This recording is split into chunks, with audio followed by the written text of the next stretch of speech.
Hello, ഇന്ന് രാവിലെ ഞാൻ ബൊഗൺവില്ലിൻ്റെ സ്റ്റെമ്മൊക്കെ ഒന്ന് കട്ട് ചെയ്തെടുക്കാമെന്ന് വിചാരിച്ചിട്ടോ. അപ്പോൾ നമ്മളുടെ പൂവൊക്കെ കൊഴിഞ്ഞിട്ട് ആ ഭാഗം മൊത്തം ഒന്ന് കട്ട് ചെയ്ത് കൊടുക്കുക. അപ്പോഴാട്ടോ വീണ്ടും നല്ലോണം പൂവിടുക. അപ്പോൾ നമ്മൾ ഇതിൻ്റെ സ്റ്റെമ്മുകളൊക്കെ ഒന്ന് കട്ട് ചെയ്ത് കൊടുക്കണം. പിന്നെ ഇതിന് കുറച്ച് വളക്കിട്ട് കൊടുക്കണം എന്നൊക്കെ വിചാരിക്കും.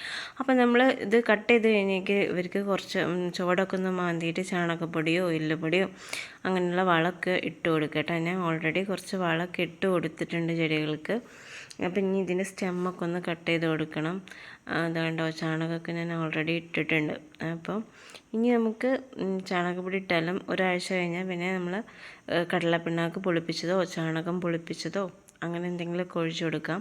അപ്പോൾ വീണ്ടും ഫ്ലവർ ചെയ്യും കേട്ടോ. ഇല്ലയെന്നുണ്ടെങ്കിൽ NPK 19-19 അത് ഒന്ന് ഒഴിച്ചു കൊടുക്കാം കേട്ടോ. അപ്പോൾ ഒരു NPK 19-19 മാസത്തിലൊരു തവണയൊക്കെ ചെയ്താൽ മതി കേട്ടോ. പിന്നെ തീരെ പൂവിടാത്ത ചെടികളുണ്ടെങ്കിൽ DAP ഇട്ട് കൊടുക്കാം. അങ്ങനെയൊക്കെയാണ് കേട്ടോ ഞാൻ ചെടികൾ നോക്കാറുള്ളത്. ഫ്ലവർ ചെയ്യാനൊക്കെ വേണ്ടിയിട്ട് അങ്ങനെ ചെയ്യാറുള്ളത്. ഇത് പിന്നെ നമ്മളുടെ ശവന്നാറിപ്പൂ അല്ലെങ്കിൽ വിങ്ക എന്നൊക്കെ പറയുന്ന നിത്യകല്യാണി ഇത് നല്ലോണം പൂവിട്ടിട്ടുണ്ട് കേട്ടോ. നമ്മൾ ഇതിന് വല്ലാണ്ട് വളവും കാര്യങ്ങളൊന്നും വേണ്ട, പക്ഷെ വെള്ളം കുറച്ച് ശ്രദ്ധിച്ചാൽ മാത്രം മതി. ഫ്ലവർ ചെയ്യാനുള്ള എന്തെങ്കിലും ചെറുമാതിരി വളം ചെയ്ത് കൊടുത്താൽ മതി, നല്ലോണം ഫ്ലവർ ചെയ്യും. ഇത് പിന്നെ നമ്മളുടെ വയലറ്റ് ജമന്തിയാണ് കേട്ടോ. അപ്പം നല്ലോണം മൊട്ടൊക്കെ വന്നിട്ടുണ്ട്.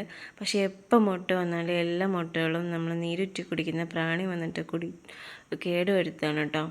പിന്നെ വൈറ്റിലത്തൊക്കെ ഇപ്പോൾ ഫ്ലവറൊക്കെ ഓൾമോസ്റ്റ് കഴിഞ്ഞ്, പിന്നെ ഇപ്പോൾ യെല്ലോയിലും കൂടി മൊട്ട് വന്നിട്ടുണ്ട്. വൈറ്റ് ഓൾമോസ്റ്റ് പൂവ് കഴിഞ്ഞു കേട്ടോ.